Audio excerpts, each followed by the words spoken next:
Fa ammal baqa, adapun yang disebut dengan maqamul baqa itu apa artinya? Orang yang diberi Allah kedudukan maqamul baqa,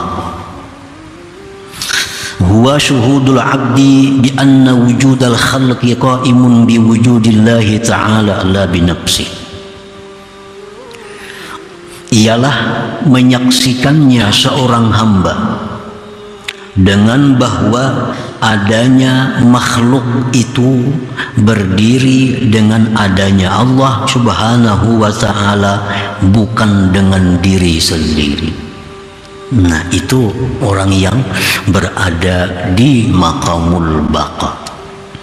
Dia melihat makhluk itu diadakan oleh Allah. Dia melihat makhluk itu berdiri dengan wujudnya Allah. Artinya tanpa diadakan oleh Allah, maka makhluk itu tidak akan ada. Tanpa ditegakkan oleh Allah, makhluk itu tidak akan tegak. Nah, jadi segala sesuatu yang dia lihat, maka dia di situ melihat bahwa makhluk itu adalah tidak bisa terlepas daripada Allah Subhanahu wa ta'ala.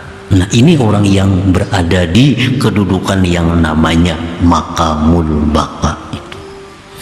Melihat apapun yang dia lihat, nah dia melihat bahwa itu adalah diciptakan oleh Allah. Melihat apapun yang dia lihat, maka itu dia melihat adalah merupakan kekuasaan dari Allah. Apapun yang dia lihat, maka dia melihat bahwa itu adalah dikehendaki oleh Allah. Apapun yang dia lihat, maka dia melihat bahwa itu diketahui oleh Allah. Nah, jadi orang yang berada di maqamul baqa ini ialah orang yang melihat makhluk dan melihat Khalik penciptanya.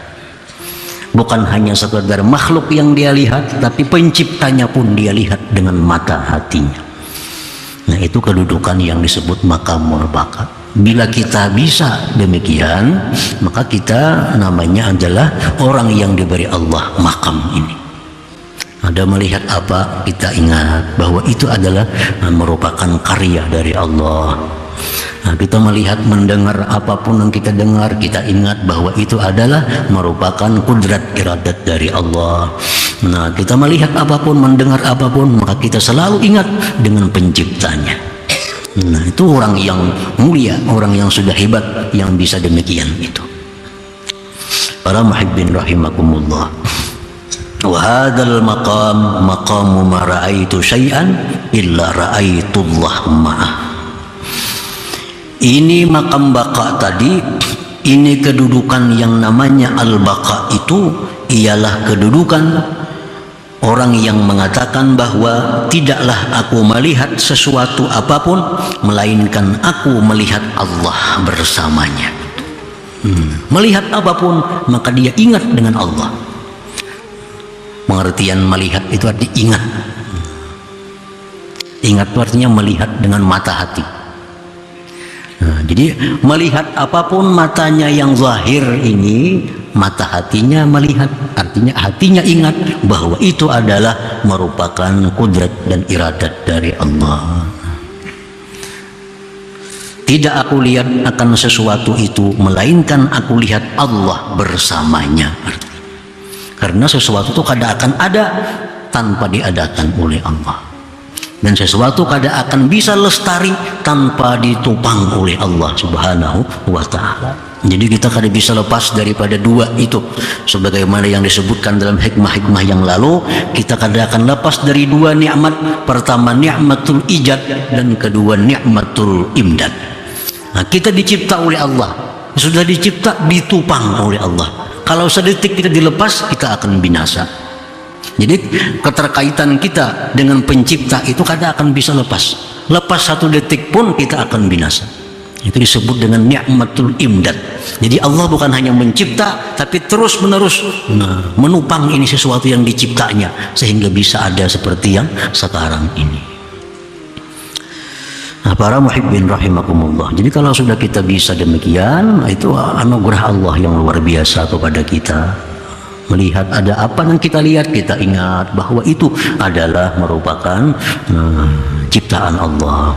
Kita melihat ini burung, melihat ini ayam, melihat ini kambing, kita ingat bahwa itu adalah dicipta oleh Allah dan ditupang oleh Allah sehingga bisa ada sampai sekarang ini. Nah, para muhibbin rahimakumullah, wa hadzal maqam la yahsulu illa ba'da maqamil fana. Orang yang duduk, orang yang diberi Allah makam baka tadi, itu kada akan bisa hasil kecuali sesudah makam fana terlebih dahulu. Nah, jadi fana dulu maka. Nah, sesudah orang ini diberi Allah kedudukan yang namanya makamul fana, nah hanyar dapat makamul baka itu. Ini makamnya Rasulullah sallallahu alaihi wasallam dan para siddiqin, orang-orang yang dekat dengan Allah, makamul baka. Bahadal maqam la yahsulu, ini maqam tidaklah hasil kecuali sesudah maqamil fana, maqam fana. Wa amma maqamul fana, adapun maqam fana, huwa ghaibatul abdi an nafsihi wa anil khalqi jami'a, fala yashhadu bil wujud illa Allah ta'ala. Adapun yang dinamakan dengan maqamul fana ialah hilangnya seorang hamba dari dirinya sendiri dan daripada makhluk seluruhnya. Dia tidak menyaksikan apapun pada alam semesta ini kecuali Allah subhanahu wa ta'ala. Ini makam fana.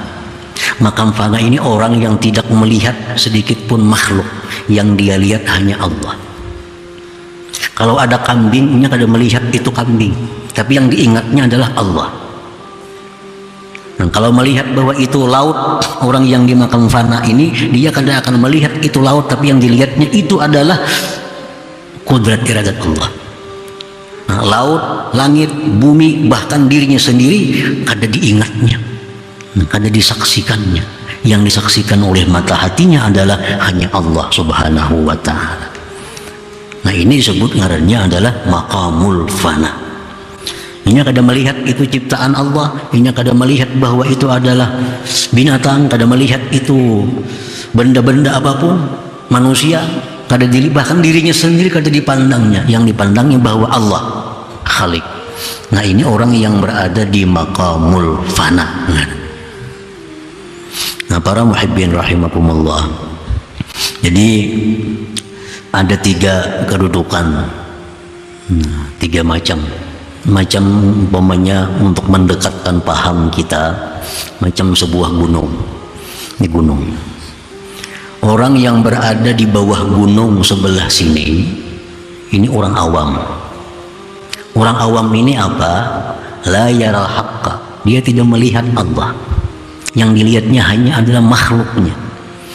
Nah, ini orang di bawah gunung sebelah sini, ini makamul awam, ini kada melihat Allah. Ada kambing, iya kambing pun siapa tuh yang berapa harganya, berapa lawasnya mengingun kambing itu. Ini kada ingat bahwa kambing itu adalah dicipta oleh Allah. Nah, ini makamul awam, melihat apapun yang dia lihat hanya makhluk, tanpa ada ingat di hatinya bahwa makhluk itu ada penciptanya. Ini makamul awam. Di makam inilah orang-orang bersifat tercela. Ini ada dendam karena ini melihat itu makhluk yang menyakitinya, lalunya ada dendam. Di makam inilah orang iri dengki. Nah, karena dia kadang memandang pencipta, yang dipandang cuma ciptaannya. Ini umumnya kita duduk di situ, di makam itu.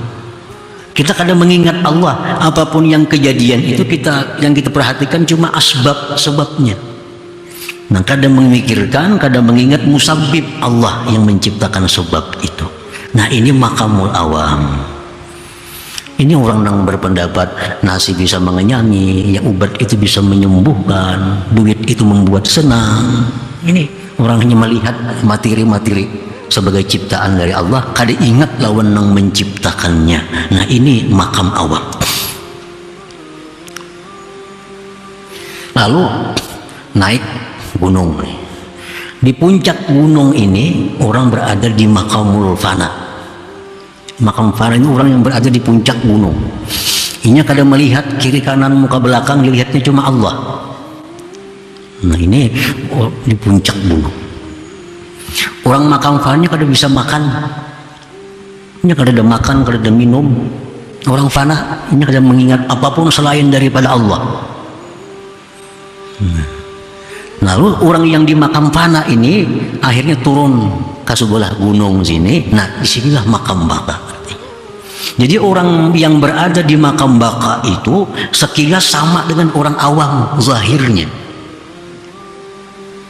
Sama pada di bawah. Cuma orang makam baka sebelah gunung sebelah sini, orang awam di sebelah sini. Nah orang yang di makam baka ini sama tingkah lakunya dengan orang awam. Tetapi orang makam baka itu kada lepas daripada mengingat Allah sebagai pencipta segala makhluk. Sedangkan orang awam ini yang ingat hanya makhluk Allah, lupa kepada Khaliknya. Itu bedanya orang yang di makam baka dengan makam awam ini sama pada sudah di bawah hendaknya. Nah cuma bedanya tadi, makam awam hanya ingat kepada makhluk, makam fana hanya ingat kepada Khalik. Yang sempurna itu makamul baka. Nah dia melihat yang dicipta, melihat yang mencipta. Nah, itu yang makam yang sempurna.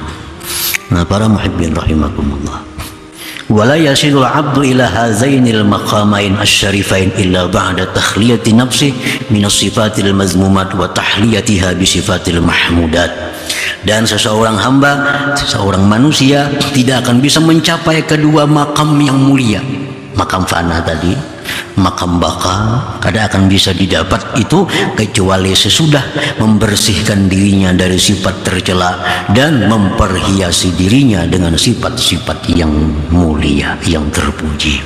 Jadi kada kawa itu diulah-ulah. Kada kawa itu melalui proses. Orang naik gunung melalui prosesnya. Ini dari bawah nak naik ke atas menuju makam fana itu ada proses. Ada proses. Dan orang dari makam fana itu ke bawah nyaman aja lagi. Begelusur kita turun aja nya. Nah kalau orang bawah nak naik ke atas ini perlu proses. Salah satu prosesnya adalah membersihkan diri dari sifat tercela, memperhiasinya dengan sifat terpuji. Nah bila itu jalan, kita akan naik sampai ke puncak gunung. Di situ kita berada di makam fana, yang mana kita kadang melihat sesuatu selain Allah Subhanahu wa Ta'ala.